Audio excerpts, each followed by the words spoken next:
बिन हड्डी की जीभ जब बोलने लगती है तो कईयों की हड्डियां तोड़ देती है।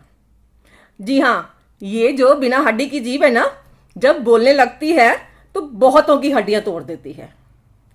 कहते हैं कि शब्दों के दांत नहीं होते, शब्दों के दांत नहीं होते, लेकिन फिर भी शब्द हमारे लिए एक भोजन की तरह हैं। शब्द हमारे लिए एक भोजन की तरह हैं, क्योंकि अगर हमें शब्दों को भोजन की तरह परोसना आ गया तो समझ लीजिए कि दुनिया में आपसे बढ़िया रसोइया कोई भी नहीं है। दुनिया में आपसे बढ़िया रसोइया कोई भी नहीं है। शब्दों का अपना एक अलग स्वाद होता है। शब्दों का अपना एक स्वाद होता है, क्योंकि शब्द अमृत की बूंद भी है, शब्द जहर का घूंट भी है, शब्द औषधि भी है, शब्द घाव भी है, शब्द सोच भी है, शब्द पहचान भी है।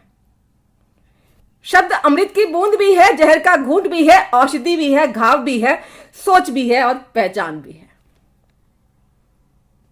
इतिहास गवाह है कि शब्दों ने बड़े से बड़े युद्ध को अंजाम दिया है। यदि द्रौपदी अंधे का पुत्र अंधा ना कहती तो महाभारत ना होता।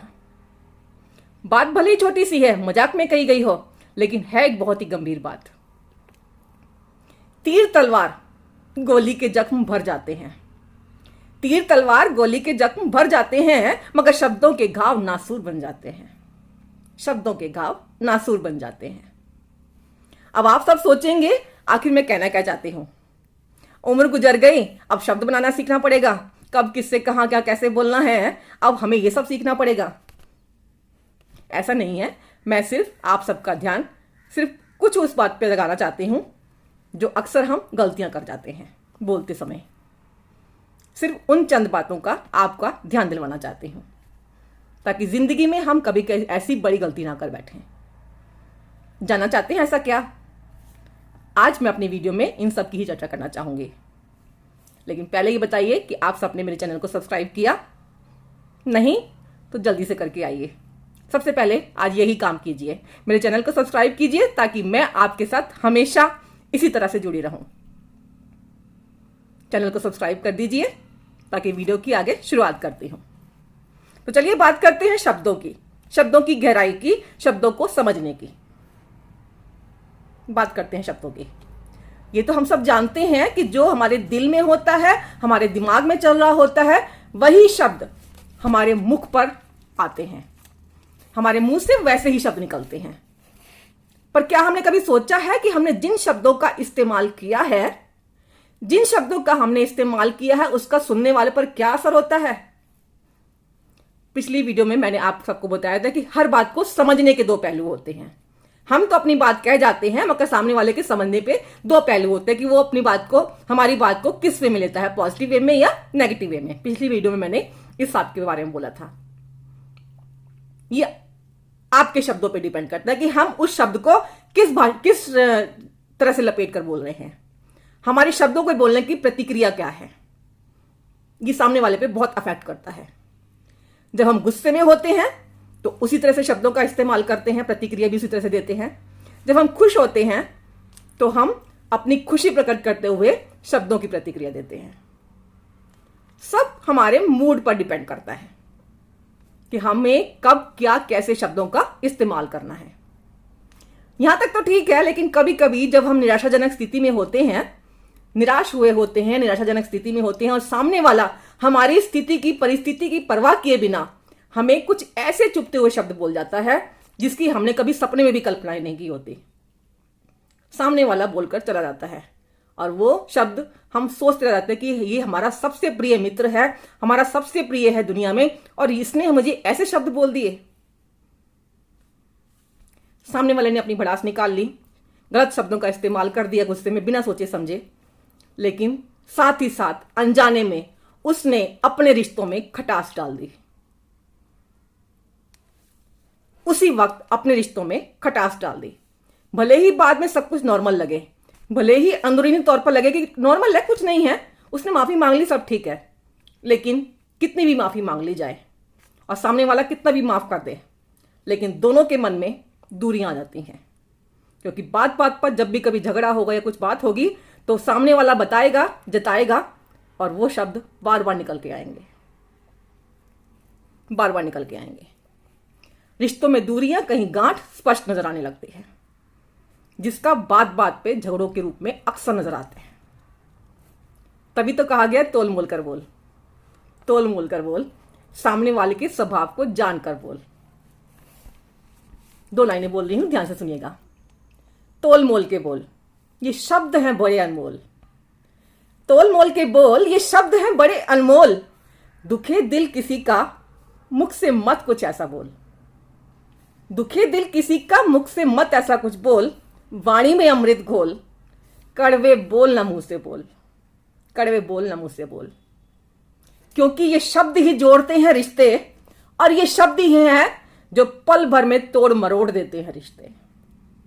इसलिए तोल मोल के बोल, शब्दों को यूं खुला मत छोड़, शब्दों को यूं खुला मत छोड़, शब्दों को यूं खुला मत छोड़।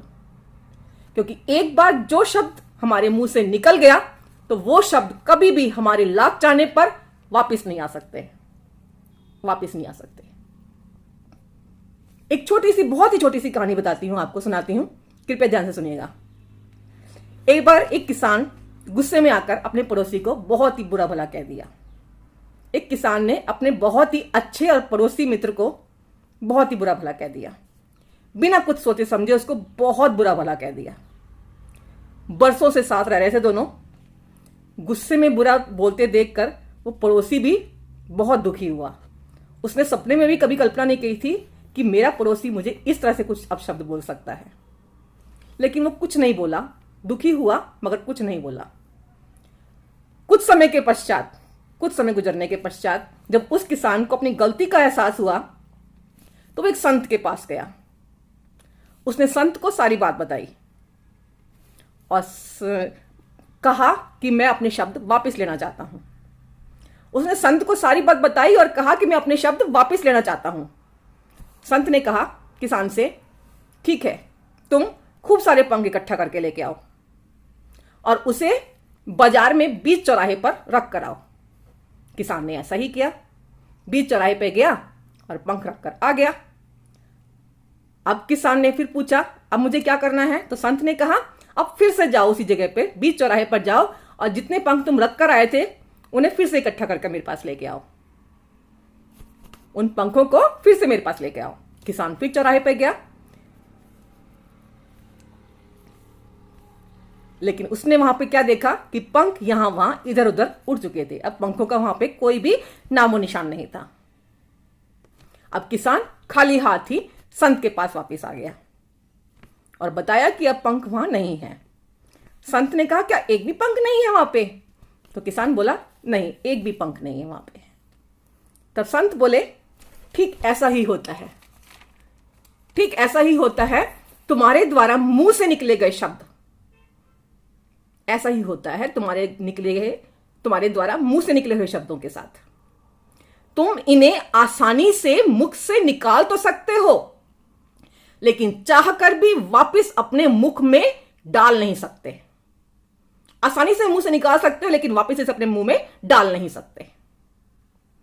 इसीलिए कुछ भी बुरा शब्द बोलने से पहले यह बात हमेशा ध्यान में रखो, आप सामने वाले व्यक्ति से माफी तो मांग सकते हैं, सामने वाला भले ही आपको माफ भी कर सकता है, लेकिन अंत में कष्ट दोनों पक्षों को होता है, दोनों को होता है।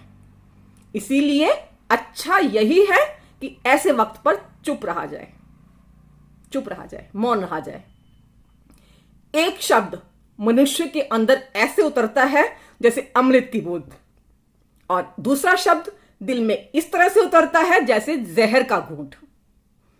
एक शब्द अमृत का घूंट बनता है तो दूसरा शब्द जहर का घूंट भी बन सकता है, ध्यान रखिएगा। इसलिए अगर चाहते हो दिलों को जीतना हर हाल में, तो अपने जीवन को चंदन के वृक्ष जैसा बनाइए, अपने जीवन को चंदन के वृक्ष जैसा बनाइए। क्योंकि चंदन के वृक्ष को जितना भी काट लीजिए, कितना भी जला लीजिए, वो हमेशा हर हाल में खुशबू ही देगा, वो हर हाल में खुशबू देगा। अपनी वाणी को ऐसा रखिए कि सुनने वाला आपका दीवाना हो जाए, सुनने वाला आपका दीवाना हो जाए। अच्छे शब्दों का चुनाव आपको हौसला देता है।